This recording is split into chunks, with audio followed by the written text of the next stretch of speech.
in the beginning, there was the original series, Star Trek. It was on NBC. Star Trek, finally, after time, became a phenomenon. And they started making movies. Paramount started making the movies. Then, they started making more TV series with Star Trek. Later on, Viacom ends up owning both Paramount and whoever owns the TV series, which ended up being CBS. So, we have Paramount and we have CBS. Now, this video is about, is Star Trek Discovery original series canon? It's on a streaming service, but they call it TV. Is it canon with the TVs? Or is it canon with the movies? Well, the reason I'm talking about two separate entities here, Paramount and CBS, is because I watched a video yesterday by Midnight's Edge, and they have two channels, Midnight's Edge and then Midnight's Edge After Dark. I think it was just the Midnight's Edge channel that had this video about, is Discovery, Star Trek Discovery canon with the Star Trek that we all know. Now, it was very complicated and it was an in-depth video, and I enjoy all that, but I'm going to try to simplify it here.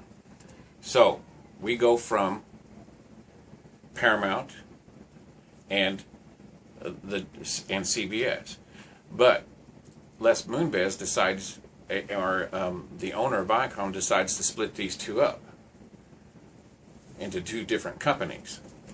So what we have now is, and when he did this, he decided Paramount doesn't get any Star Trek.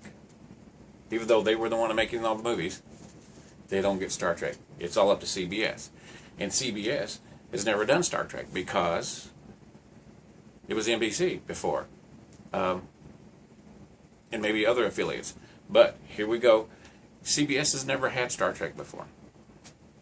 So what they did is, Paramount still wants to make movies, but they're not allowed Star Trek.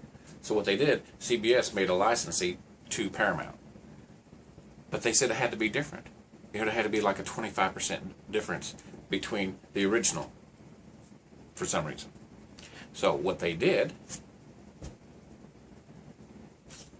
they came up with a new timeline. The Kelvin timeline. J.J. Abrams timeline. And I enjoyed these movies a lot. Into Darkness, you know, they kind of were lazy with that, as far as I'm concerned, with the story anyway. But he got away with it. I mean, because I enjoyed the 2009 reboot, whatever they want to call it.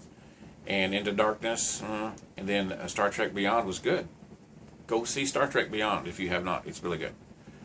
But we're talking about Discovery canon. Is it canon? Well, the thing is, and this is what Midnight's Edge is saying, is that the two licenses are what matters, because they're saying some words at CBS, but the words may mean different than what we think. Okay, so at CBS now, they're saying the words prime and Kelvin right now. Well, you have to understand that the license for the Discovery show is the same license for the Kelvin, even though they're saying it's going to line up with canon and the movies. But remember, when they made the movies, it had to be different than the canon that we know. So, the team that are working on the Discovery series now are the same team that did this. They may not be called Bad Robot. J.J. Abrams may not be involved, but the rest of the team are still there. If you notice that I think it was John Eaves, he designed the new Enterprise for Discovery. He stated that it had to be different. They couldn't use the original Enterprise. They had to change it about 25%. It had to be bigger, because that's what they had to do with Paramount's movies. So why does this Star Trek Discovery have to be different than the Star Trek we all know and love, all the way up to Star Trek Enterprise? Why does Discovery still have to be different?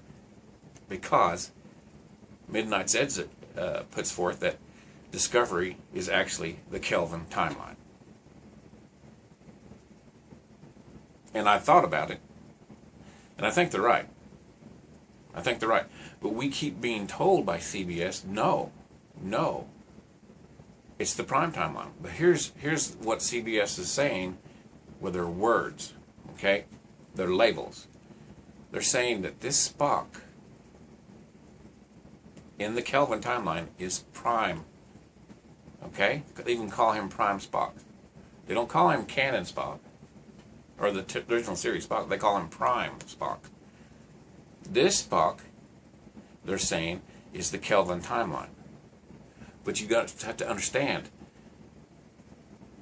this is a timeline and this is a timeline in the same Kelvin universe. You see what I'm saying? This is a timeline, this is a timeline, but it's in this universe. This universe is separate. That's what Midnight's Edge is saying. And with the licensing and just with the evidence, and it's all it is evidence, because CBS won't tell us. They're using these words, prime and Kelvin, but they're not using original series canon. At least the people that know aren't. So, is Star Trek Discovery canon with what most fans consider canon? It doesn't look like it. Because I've said, Star Trek Discovery had to be 25% different. Even the uniforms have little chevrons, or omega symbols, what do you call it, like the Kelvin timeline does. So, I think Midnight's Edge has answered the question. They had a lot of evidence. Now, if you like Star Trek Discovery, that's fine. I've only seen the first 2 episodes. I don't have any Star Trek Discovery merchandise. I'm not going to pay for another streaming service. I've got 2. I've got Amazon Prime, and I've got Netflix. That's all I'm going to get. That's all. I'm not getting another streaming service. It's going to have to be a damn good one. Disney owns so much stuff right now, I might get Disney if I have to. Just because they own so much. But I might like Discovery if I watched it, but I only saw the first 2 episodes, and I didn't like the story. I didn't like how they played that character of Michael Burnham. I hate to say the word Mary Sue because it's so overused, but how can she be a Mary Sue? Mary Sue does no wrong, and in the first or second episode, she did everything wrong. She disobeyed a direct order when the captain said fly by only. She trespassed on an alien craft. When the alien came out, which was a Klingon, she killed him. And then she went back and she tried to start a mutiny. Was that, what am I up to, 5? And then, of course, it started a civil war. So, how can that Starfleet be the Starfleet that we know from Canon, from the original series on up to Enterprise? If that happened, if you wanted to, put it in real terms, with our reality, with present time, it happened on an aircraft carrier. That the person that disobeyed direct orders, trespassed, killed a foreign national, came back and started a mutiny, and started a war over it, they would either be shot for treason or they would be in prison for the rest of their lives. No getting out. So that turned me off on it immediately. But the visuals were beautiful. The visuals were beautiful. The new Enterprise looks great. It does, even though it's not the same one, which I can't figure out why they don't. I see all this stuff on social media where they can't, because that 60s, devices, the ships, the designs is all dated from 60s, but I don't care. If you're going to go back and make something that's 10 years before Captain Kirk or the Cage or whatever, it needs to line up, or it's just going to piss everybody off. But here's why they didn't have to line up. Because it's not the same universe. It's not. This is Discovery.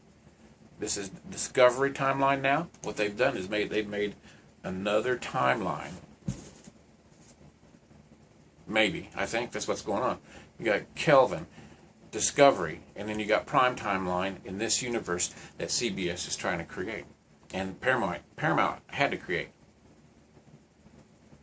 So it's all mind-boggling and confusing to me. Honestly, I mean, I love Star Trek and I'm ready for more Star Trek. And here's the thing. That new Picard series, it's got to be under the same license. And they said that in the literature that I've read, the new Picard series is going to be a lot different. That's because he's in a different universe. He's in a different universe. So it may piss me off too. I just be honest, I'm not looking forward to it anymore. I was, but now it's not going to be the next generation Picard. It's going to be vastly different in a different universe. And I wish they wouldn't do that. We had the Enterprise E. Go to the Enterprise F or G or the Enterprise J, like Doug Drexler designed, and you saw it in the Star Trek Enterprise. Go to the future. Why are you messing around with this timeline crap? I can't figure these people out, you know. I'm ready for, I love more Star Trek, but why are they meddling with stuff they don't even have to meddle with? So, I think Midnight's Edge figured it out. And I thought about it, I think they're right. Until CBS definitely says no, or Star Trek Discovery somehow pokes into this universe and it all lines up, which would be nice. But, or just have a different space show and don't call it Star Trek. Anyway, I hope this helps, and please subscribe. You never know what I'm going to be talking about, and we'll see you next video.